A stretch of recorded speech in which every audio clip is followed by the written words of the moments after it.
Hi, it's Chris Grimm, and it's Deep Work Fast, and it's December.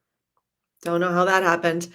So, today I am kicking off a series because there's a lot of people who seem to be experiencing a great deal of loss, and that could be the loss of a job. Um, there are whole businesses and industries, of course, you might know, going through so much change, transformation. Some of that's good, some of it's not that great. And I see things changing very quickly. Part of the privilege of this job is seeing people through whatever they're going through at the time. And as much as I love to say that a lot of my coaching is, super positive and about growth and planning and high performance teams, that's true. But a lot of our coaching is with people who are experiencing this kind of change that feels bad. And then, of course, on top of it, people losing people, whether that's friends or loved ones. And then, of course, I just also think that this time of the year tends to bring on a lot of feels for people. And so it's all compounded and can create, for many people, a feeling of stuckness, maybe feelings of upheaval.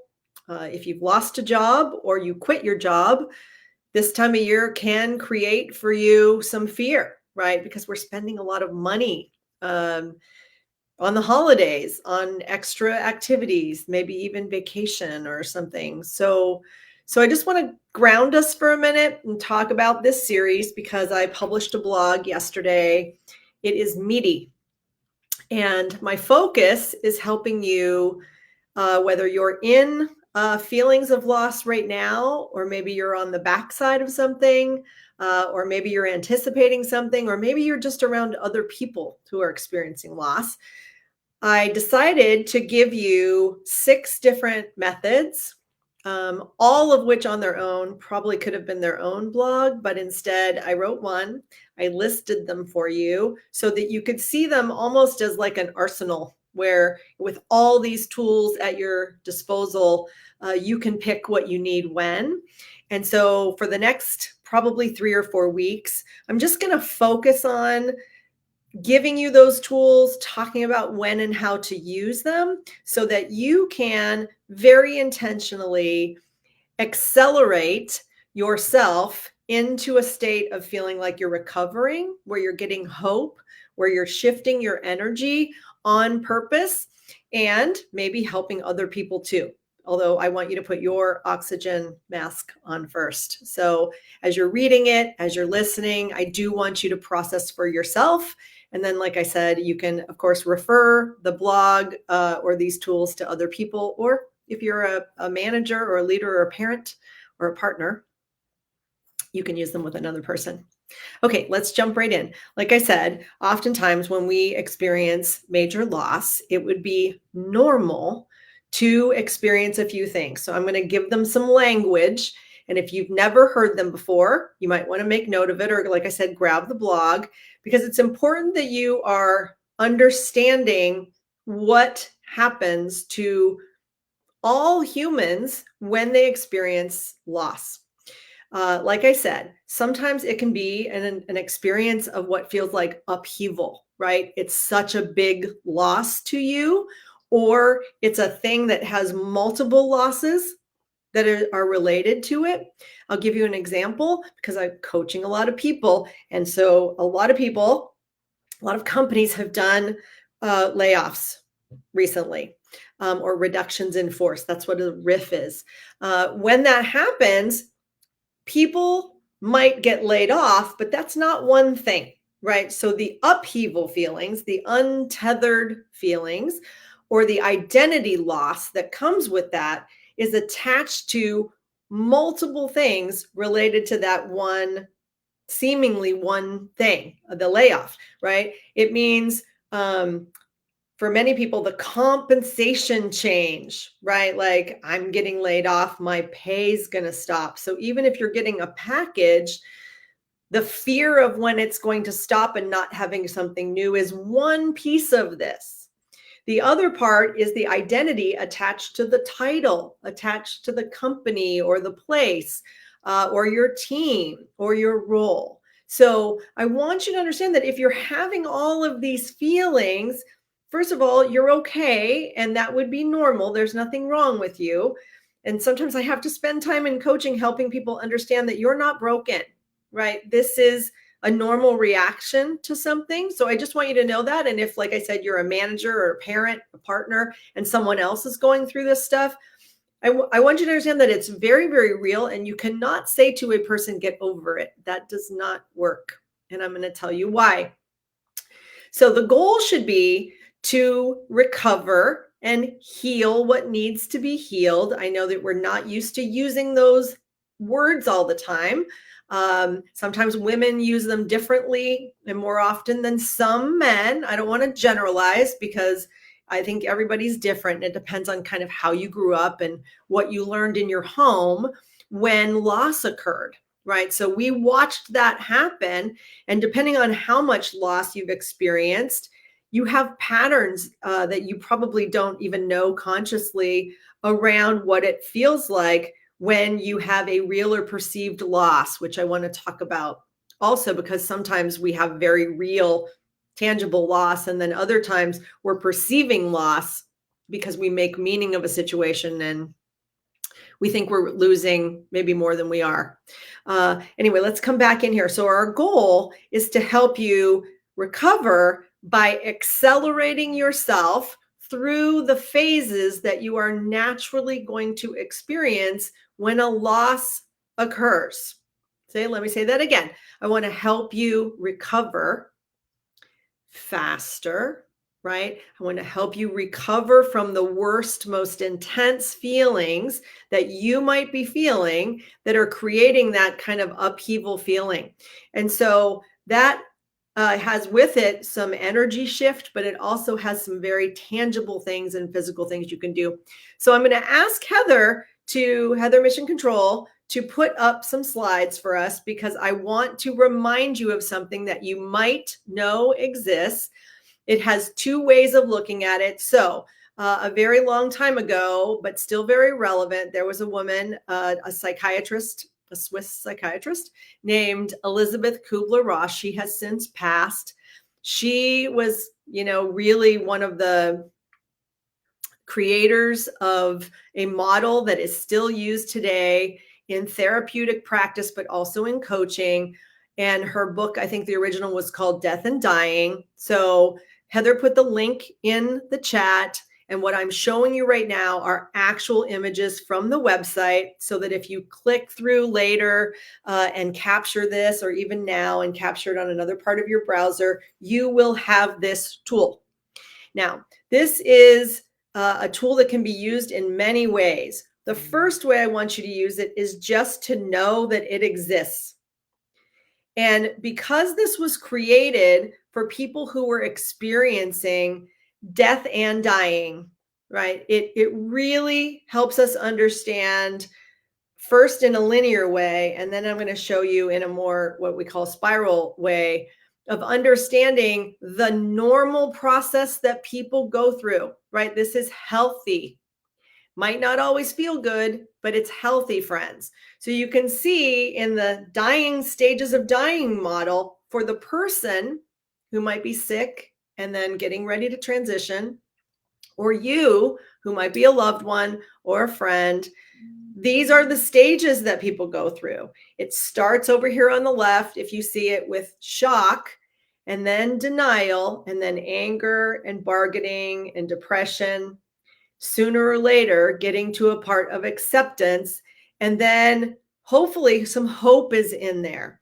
So I want to show you the version of this model that we use a lot in corporate environments, and I want you to have it. So Heather, go ahead to the other one, the spiral. Thank you. Heather, can you make it a little smaller because it's really big on there? Maybe. Thank you, thank you, thank you. Magic Heather, everybody. Okay, so the reason I'm showing you this version, but I'm giving you both in the link, is that I want you to think about this as a spiral. And it goes around over and over again. So when I say to you, I want to help you learn to recover faster, and I want to accelerate and give you tools so that you can help yourself and accelerate yourself through this. What I'm saying is that each one of us has a way that we experience loss. Some people process through each of these stages faster than others. Some people start in the shock and denial phase, and then they get to anger, and they might stay in anger for a really long time. Other people might process the anger and go to the bargaining stage or into a depression and stay there. So you can see how it goes around. I want you to understand it is part of our hard wiring. This is every human that you know has a version of this. And so I want you to understand that depending on how much change and loss you're experiencing in your life at any one time, definitely is a variable here. And you should know yourself, right? Because if you're experiencing a lot of things at one time, chances are you might not move through those spirals very quickly because you have a lot of them overlapping. And so I want you to get to know yourself. I'm showing you this tool because I find that one way we accelerate is by being aware of this, by learning how to label and name the stage that you're in. Even if you have multiple losses and changes at the same time, being able to say, for this one, I think I'm still angry, but for this thing, I think I'm getting to acceptance. That is healthy for you to be authentically connected to what's happening inside of you and to start to understand what your patterns are. You're an adult, I'm assuming, since you're watching this. So it's great, healthy for adults to know how do you process through this, know your own pace, know where you tend to get stuck, know where you get stuck and you can get yourself unstuck, know where you need help, right? And how long you'll tolerate being in any one place. This is all very, very healthy, good thinking that most of us did not learn in our homes. So I'm giving you this now because knowing about this, understanding that it's normal, takes the pressure off of you in those moments where you might be feeling ashamed or embarrassed that you are having these and you don't know how to talk about it with people. Maybe you're a person who wants to get over this really quickly, and even though you can't, you want to. And so you either make up stories or you pretend like it's not happening. All of that keeps you in this longer, by the way. So don't do that. I don't know how many times I say this to people that ignoring it, repressing it actually keeps it in there longer. There's a few other things that slow this down that I want you to note. One is being unclear about what's actually lost, right? What happens is that loss happens. And like I was saying, most people don't spend the time getting clear about what they actually feel like they're losing. They don't kind of dissect it well unless they have a therapist or a coach or someone who they can talk to that feels safe. What often happens is people gossip or they talk to sometimes even their spouse, their mother, their people close to them who are also affected by the change. And because of that, it's not a completely safe place to be like fully objective about it. And so what ends up happening is we have the actual change that is happening, but we're not naming it. And so what perceptions of ourselves and other people kind of get stuck in the mix. That keeps us stuck longer, by the way. It keeps you from getting through this and to acceptance and to the hope part that moves us forward. So I just want you to know that. I want you to be careful about talking about your change and who you're talking about it with it and taking on those stories that are not real. And even if they are real, they might not be helpful.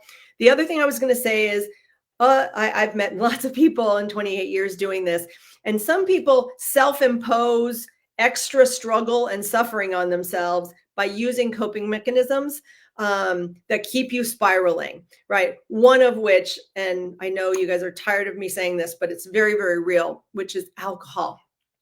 Um, Usually, like, you might feel better for a little bit, but unfortunately, it is a depressant, and when you're in a situation like this, you don't really need more things to depress you.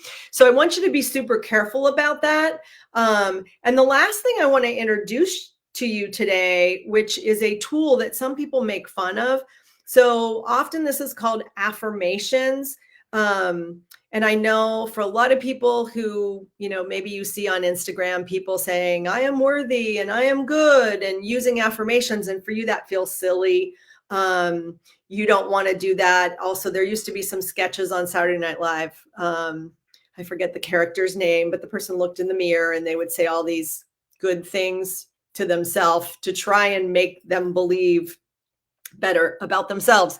So forget all that and just hear me for a second. So what happens when we go through this process is that, like I said, we can move through it faster when we have clear thinking and when we have honored the memories of the thing we're losing, right? Like when we acknowledge the good and why it feels like a loss. So either journaling that or talking to someone objective about it, when we can start to honor those realities, here comes Shasti, your master coach. When we can start to honor those memories and also start to reframe the things that feel bad, well, then our brain can move forward, because you've probably heard me say this before, but we have a part of our brain and it's down here and it's called the amygdala, and that's our primal reptilian brain.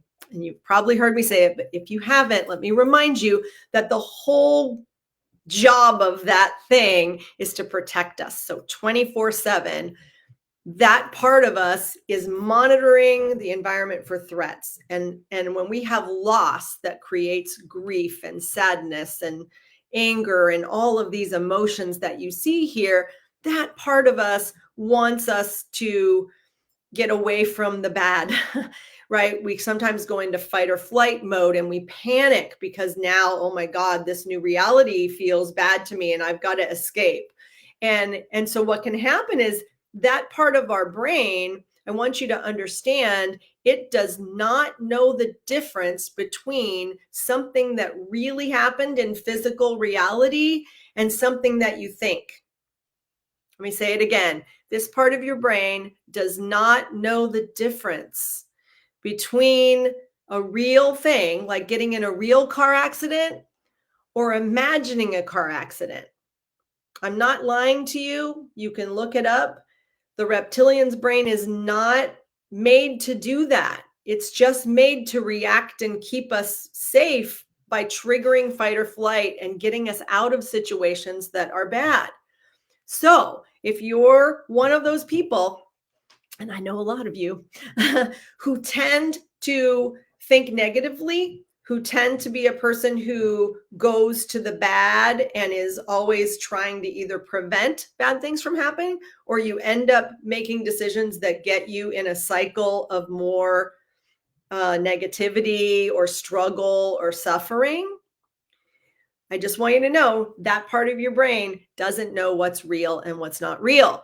So it can keep you stuck in here longer, which is why affirmations, or call it reframing, or whatever you want to call, when we try to shift your thinking and your language to a more positive to neutral way of thinking and acting and speaking. So what I'm coaching you to do is start to understand that this is a tool that, if you haven't used it, it's very, very powerful, because it helps you reprogram your own brain. And it can help you learn how to recover faster from situations. Now, some of you might be saying, I know, but what if my parent died or my child? I hope that never happens, but I know it happens. Those are really hard, bad losses. Totally get it. I really do. And I am saying to you that these are some of the best tools that are out there. And when used with help or without, they can help you get unstuck. Because the last thing I'll say, because I'm over my 20 minutes or less, I say 20 minutes, I should call this, anyway, I'll shut up. Okay, I don't want you to get stuck in here. So thank you, Heather, for keeping that up. Everybody, like I said, this is a series. I'm going to come back into this next week and really dig into this reframing and affirmations piece. So you have a tool that you know how to use, regardless of what you call it, that I know for sure will help you get unstuck if you're feeling stuck, and help you feel more solid and more secure if you're feeling untethered or confused or upheaval or a loss of your identity, all of those things. Okay. I'm here for you. Thank you for joining me, and I'll see you next week. Don't forget to click on that blog, and don't forget to click on the Elizabeth Kubler-Ross slides that I just showed you. Bye.